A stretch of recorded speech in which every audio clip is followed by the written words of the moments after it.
Hello you beautiful people, this is Chris from TechSpert and I'm here with the LG G7 ThinQ as they like to term it, and we're going to do a quick side-by-side with last year's Samsung Galaxy S8 Plus, which is a lot more affordable these days, but is it looking a little bit long in the tooth as well? Let's find out which one might be best for you.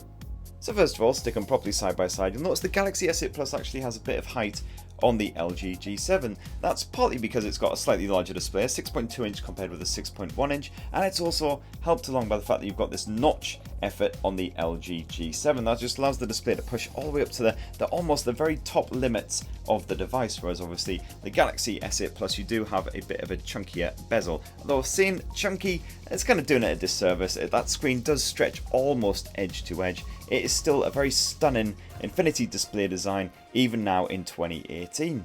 Of course, both of these blowers sport a lovely glass design. If you just flip them over, you can see it in all of its glory, all of its smudgy glory. Both of these do pick up grease and grime rather easily, so we definitely recommend either picking them up in a colour which masks it, such as these darker hues, or otherwise keeping a cleaning cloth handy on you. Luckily the G7 actually comes bundled with a cleaning cloth, so they clearly know how greasy and smudgy it gets. Both phones are water resistant as well, IP68 rated I believe they are on both cases, so you can give them a good dunking, getting them properly submerged, and they should survive no problem whatsoever, as long as you don't leave them in the bottom of a pool for like 5 hours or something. And in both cases, pretty hardy stuff as well. Been rocking the S8 Plus for well over a year now, and that's still showing no signs of degradation whatsoever, no scratches, no scuffs. The G7 we've put through a good bit of punishment in the last couple of days as well, and again seems to be pretty hardy, no signs of scuffing on that gorgeous glass chassis. We have a quick tour of these devices as well. You'll see down below you get your Type-C USB port for charging and fast data transfer. You get a little speaker grill as well, and a 3.5mm headphone jack in both cases as well, so you can connect your wired phones. Around to this side you've got your power button. Up top you got your SIM card tray, which can also take micro SD memory cards to boost the storage. And then around this side they're both identical as well. You've got your volume rocker or separate volume buttons in the case of the LG G7, and you've also got an assistant button as well. It's a Google Assistant in the case of the LG G7, whereas it's actually the Bixby Assistant in the case of the Samsung. So basically this button should go unused in 99% of all cases. And also around back you get a fingerprint sensor in both cases. In the case of the G7 it's nicely centrally housed just beneath the camera, so you can actually find it quite naturally. When you pick up the device your finger just naturally falls onto it and you can get your phone unlocked. It's reasonably quick, not one of the fastest we've seen, but it'll do the job. In the case of the Galaxy S8 Plus, unfortunately it's kind of wedged to the side of the camera lens. We keep tapping the camera lens instead of the actual sensor, which is rather annoying. Thankfully you do get alternative security measures, which is definitely a plus. You get face recognition and an iris scanner as well. I always say iris scanner, let's pronounce it properly. And in both cases pretty rapid and pretty accurate as well, and they even work quite well in low light, so it's definitely a solid alternative to that fingerprint sensor. And in the case of the G7, once again it rocks a nice bit of facial recognition when you eventually find it in the rather ridiculously huge settings menu. As you can see, besides the fingerprints you also have face recognition and you also have the voice recognition as well, so you can actually unlock it with a bit of OK Google action. As for those displays, absolutely stunning stuff. The G7's is slightly smaller at 6.1 inches and it's an IPS display compared with the Super AMOLED of the Galaxy S8 Plus, which is a 6.2 incher. They both sport a stretched, elongated aspect ratio as well. It's an 18.5:9 here on the Galaxy S8 Plus, and on the G7 it's actually even more elongated, 19.5:9, so it just gives really nice slender dimensions to it, so it's a really nice comfortable grip. And of course both are great for the likes of Netflix because it means no letterboxing or anything. And in terms of the actual visual output as well, fantastic stuff. You get slightly more vibrant hues here on the Galaxy S8 Plus because of that Super AMOLED screen, but to be honest, the LG G7 still produces some pretty punchy colours for an IPS.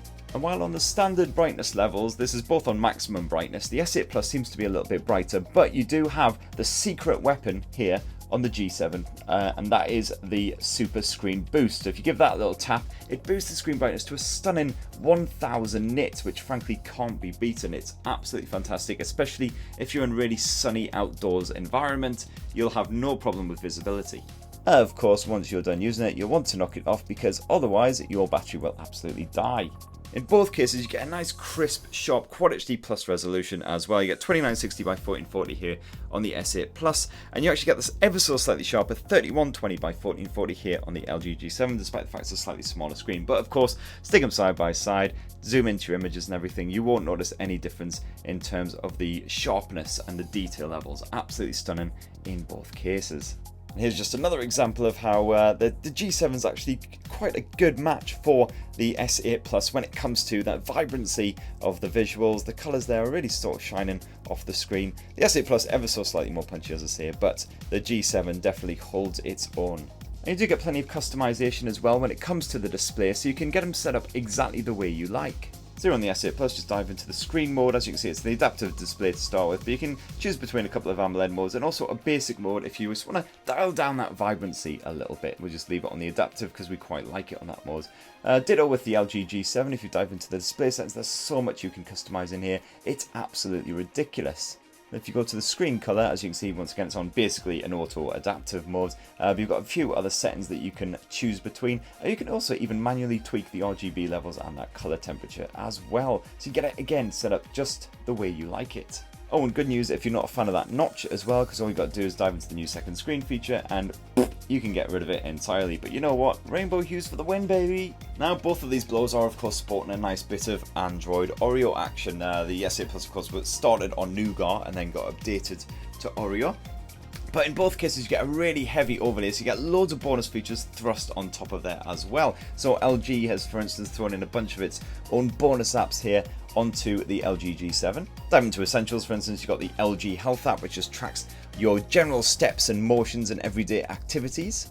In management, you've got the likes of the LG Mobile Switch, which helps you to copy over all of your old junk from your previous phone. You've also got the LG Smart World, which just basically is an online service for more apps and things like that. Ditto the Samsung, you get lots of bonus stuff thrown on there as well. So for instance, it's really tight on its security. You get the likes of the secure folder option, which just allows you to encrypt your stuff, keep it really buried away if it's you don't want anyone else seeing it. The likes of Samsung Notes, you get again Samsung Health, all this kind of stuff, the theming, you get a whole bunch of extra stuff. It would take a while to go into, frankly. And that's before you even get into the settings menus and start to dig down into all the other bonus features that you'll find thrust away in there as well. So the G7, again, an absolute beast. So much stuff packed in here, far too much to go through in one comparison. Like the Smart Doctor Resource Management, again, you'll find that on the S8 Plus. They've both got a gaming mode as well, which basically blocks your notifications, allows you to boost the performance for when you're actually playing your games. And again, some more security features in there as well. So as I say, go check out our full in-depth tips and tricks for both of these phones to see a really deep dive into some of the bonus stuff you'll get. However, one bonus feature that we really do appreciate on both these phones, because they are rather big, beastly blows, is the fact that they rock a one-handed mode. So a quick swipe towards the centre of the screen on the Galaxy S8 Plus, and it just shrinks down everything, your desktops, your apps, everything else. So it doesn't matter what you're trying to do, it's all nice and shrunken. You can pull down the notifications bar, nice and easy, switch it from side to side, and then just tap out when you are done. You get a very similar thing here on the LG G7. It's just a flick across here, and as you can see, you can again move it from side to side, and again all of your apps and everything will work in that reduced area, so it's lovely stuff. In terms of the general performance, the LG G7 is the clear winner. It is rocking Qualcomm's latest Snapdragon 845 chipset. It is super nippy. Basically, as soon as you tap on something, it will be done. There is absolutely no hanging about, and PUBG loads up super quick. It runs on high detail levels with a perfect frame rate. So definitely, if you want to get some gaming on the go, the G7 is definitely the granddaddy of these two bad boys here. Galaxy S8 Plus still can cope with general everyday life absolutely fine though with its Exynos processor. Otherwise, it also comes in a Snapdragon 835 flavour as well, I believe. And in both of these cases, you get 4 gigs of RAM as well, although there is a 6 gig model available of the G7. This just ain't it. And again, on the Galaxy S8 Plus, PUBG runs with a perfectly fine frame rate, although it wouldn't let us bump up the resolution to high detail levels. It was stuck on medium detail levels, unfortunately, but it doesn't make a massive difference, and to be fair, it's still perfectly playable and enjoyable. And if you're a bit of a fan of Geekbench, it's no massive shock to see that the LG G7 has, of course, defeated the Galaxy S8 Plus when it comes to that for both the single and the multi-core. Storage wise, you get a choice of 64 or 128 gigs here on the LG G7, or as it is of course the 64 gig model, whereas the Galaxy S8 Plus you just get 64 gigs. However, both of them do accept microSD memory cards as well, up to 256 gigs here on Sammy's baby, and the LG will accept up to 400 gigs. When it comes to the battery tech, the LG G7 sadly sticks with a 3000 mAh cell. So far it seems to be lasting the day quite happily, however. Meanwhile, the Galaxy S8 Plus bumps that up to 3500 mAh, but again, it tends to just last the day. That battery does drain rather quickly if you start to get any kind of intensive use on the go. They do both, however, support a nice bit of wireless charging, and they both charge up to full relatively quickly as well, as long as you're using the bundled plug-in cable. All of which brings us neatly onto the camera tech. And so on the back of the G7 you do of course have a dual lens snapper, whereas in the case of the Galaxy S8 Plus it's just a single lens shooter. So here on the LG G7, let's start with that. It's a dual 16 megapixel camera, so 16 megapixel, 16 megapixel. The primary lens sports a f1.6 aperture, so really good in low light conditions, sucks up plenty of light, reduces the grain, and you get some really nice sharp results. Very impressive stuff indeed. And that secondary lens, again a 16 megapixel, this time an f1.9, that's a wide angle lens with a 107-degree view of the world, so it's really good to swap between the two. I'll show you that in a moment, depending on what you are actually trying to snap. In the case of the Galaxy S8 Plus, it's a single lens, a 12 megapixel shooter, f1.7, so again, pretty good in those low light conditions, though it has been surpassed now by the G7. So as I mentioned, the G7 does have the option to swap between the standard and the wide angle lenses at any point, just to offer a different view. The wide angle is very good if you're trying to take a lovely scenic shot of something, or a nice touristy shot of a monument, something like that.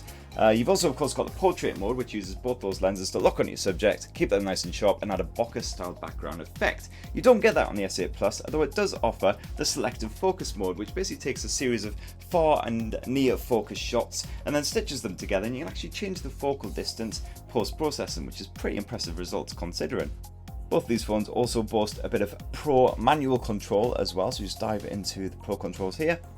And as you can see, that just allows you to play around with the likes of the ISO levels, manual stuff that you would generally expect. We do prefer the LG G7's manual mode because it adds this graphy, I believe it's called, feature, which just gives you a bunch of preset scenes, and you can select one of those, and if it doesn't quite suit the scene that you're trying to shoot, it will actually tell you, oh, you might want to tweak the ISO levels, just give that a bit of a boost, and so on. So it actually teaches you a little bit about the controls and how to get a good shot. Definitely impressive stuff. You get a whole bunch of other camera modes on both of these phones as well. Obviously, vitally, you have a food mode, so you can snap your chicken wings before you shove them in your face. You also get a nice bit of slow motion mode here on the Galaxy S8 Plus, and the LG G7 rocks slow motion as well. And while the G7 offers up a whole bunch of filters for you to play around with, the Galaxy S8 Plus of course has its stickers, so you can turn yourself or your mates into a crazy fox thing, a terrifying Disney character, pretty much whatever you want. What about the video? Well, in the case of the Galaxy S8 Plus, you can shoot up to Quad HD video using the front-facing camera, or if we swap around to the back, you'll see you can shoot up to 4K Ultra HD video at 30 frames per second. You've also got the option of Quad HD or Full HD at either 30 or 60 frames per second. Here on the LG G7, it can also shoot up to that 4K level, and again you get the 30 or 60 frames per second Full HD and the 80.9:9 in order to suit that stretched aspect ratio. However, the front-facing camera does top off at Full HD, so you can't shoot at that Quad HD level. And in both of these cases, you get a nice 8 megapixel front-facing camera for all of your selfie needs. And that right there is our LG G7 ThinQ versus Samsung Galaxy S8 comparison. Which one would you be more tempted by? Let us know in the comments below and let us know why. Always interesting to hear. And don't forget to give us a subscribe for more on the latest and greatest mobile tech. Thanks for watching everyone, love you!